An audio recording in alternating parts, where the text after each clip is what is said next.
Survey జన సుఖినో భవంతు. సభ్యులందరికీ శుభోదయం. ఇప్పుడు శ్రీ గురుచరిత్ర 10వ అధ్యాయం. నిన్న కొంతవరకు చెప్పుకున్నాం. తర్వాయి భాగం. మరుక్షణమే అంతర్ధానమయ్యారు. వల్లభేశుడు తిరిగి బ్రతికాడు.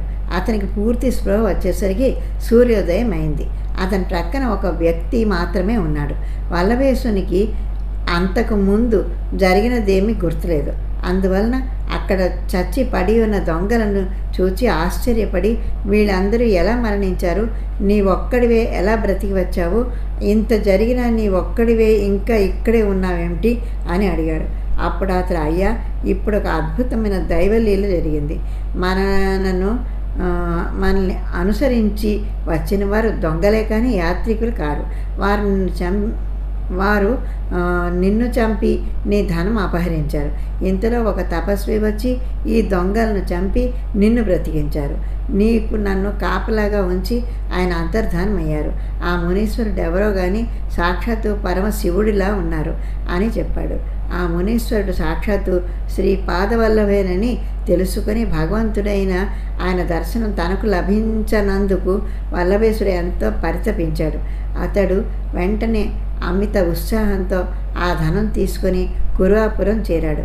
అక్కడ శ్రీపాదుని పాదుకలను సకల ఉపచారాలతో పూజించి ముందు తాను అనుకున్నట్లు 1000 మందికి కాక 4000 మంది బ్రాహ్మణులకు తృప్తిగా భోజనం పెట్టి దక్షిణ తాంబూలాలతో వారందరినీ సత్కరించి సంతోషపెట్టాడు.